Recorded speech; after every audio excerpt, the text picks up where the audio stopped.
I wanted to get a clarification earlier. One of my colleagues asked you, have you seen anti-Muslim protests on campus? I have seen, we have had pro-Israeli demonstrations on campus. No. But just not a protest that was not, against Muslims. No, I have you not seen one against Arabs?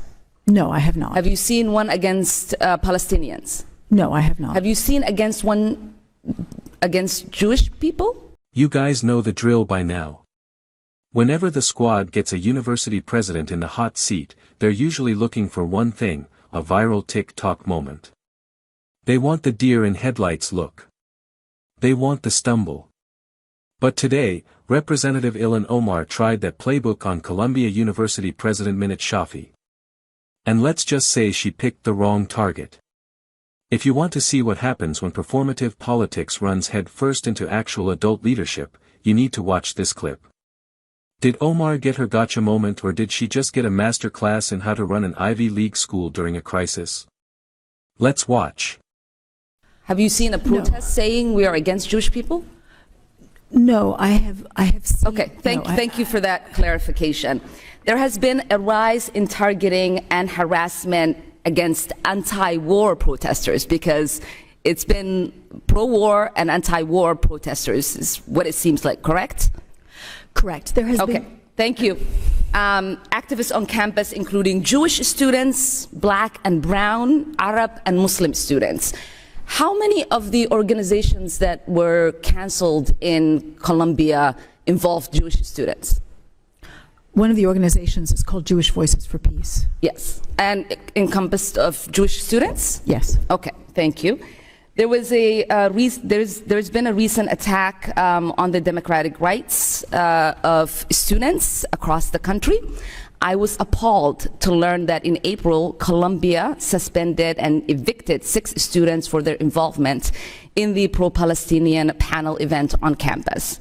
It happened that all 6 students were arbitrarily targeted after the university brought in a team of private and former police investigators. These investigators harassed, intimidated Palestinian students at their homes, demanding to see students' private text messages, and sent threatening emails to the leaders of those pro-Palestinian groups.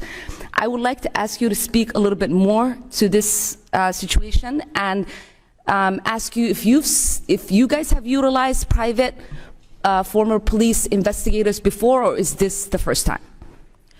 So this was a very serious case. We had students who, on an online If you could call, shorten your answer, that would be really appreciated. of course, who invited people who were inciting violence, and that is unacceptable.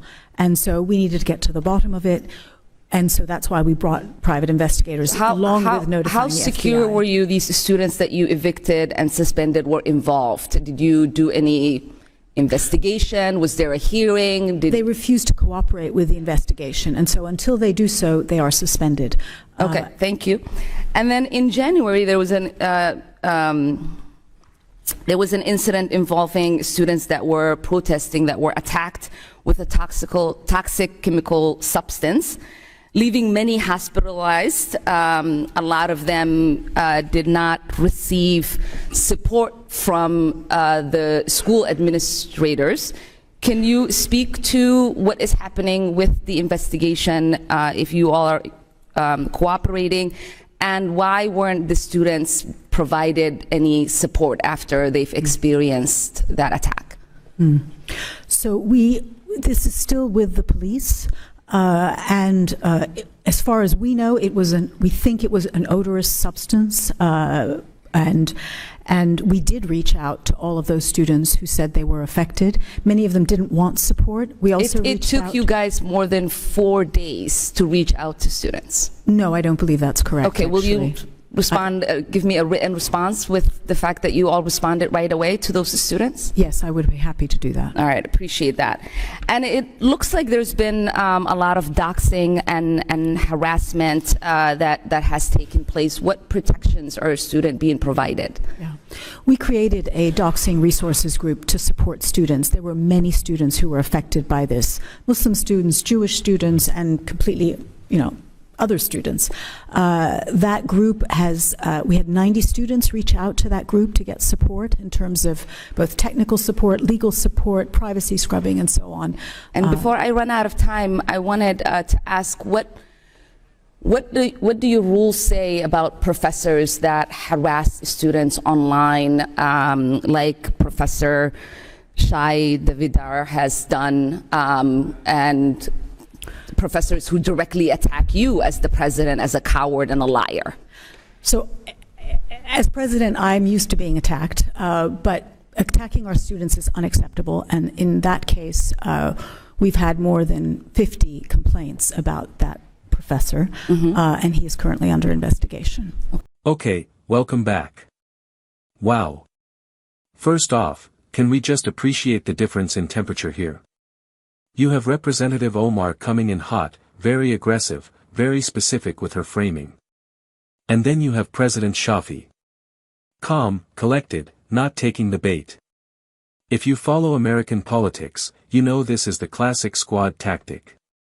Whether it's AOC or Rashida Clay or Omar, the strategy is usually to trap witnesses in a box of the congresswoman's own making. But Shafi refused to get in the box.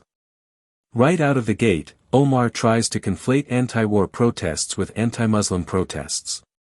She asks, have you seen anti-Muslim protests? Now, a weaker leader might have panicked and said, oh, yes, of course, hate is everywhere, just to sound empathetic. But Shafi doesn't do that. She distinguishes between political speech and hate speech. She says, no, I've seen pro-Israeli demonstrations. She refuses to let Omar rewrite the reality of what's happening on the ground. She's basically saying, we are allowed to have political disagreements without you labeling them as hate crimes. That is a crucial distinction that gets lost in Washington, D.C., but it matters on a college campus. Then we get to the part that's going to light up Twitter.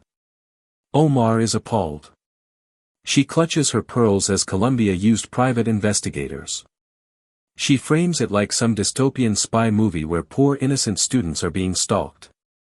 But let's look at the facts. Shafi laid out. These weren't kids studying in the library. These were individuals accused of inciting violence. Here is where I think Shafi wins the argument for the average American. If you have people on your campus threatening safety, breaking rules, and refusing to cooperate with standard investigations, what is a president supposed to do? Just shrug? No. You hire the pros. You find out who they are. You keep the other 30,000 students safe. Omar tries to frame accountability as harassment. Shafi rightly reframes it as safety. If you break the rules and threaten people, you don't get to hide behind anonymity. That's not harassment. That's law and order. Finally, the ending. This was the mic drop moment for me. Omar brings up Professor Shai Davidai, a vocal pro-Israel professor. She's clearly trying to paint Shafi as biased, implying, oh, you punish the pro-Palestinian kids, but you let the pro-Israel professor run wild. And what does Shafi say? She doesn't defend him. She doesn't dodge. She just drops the hammer. He is under investigation. We have 50 complaints and we are handling it. You could see the wind go out of Omar's sails. That is the definition of neutrality. Shafi proved she isn't on Team Israel or Team Palestine. She is on Team Columbia. She is applying the rules to everyone. Tenure professors included.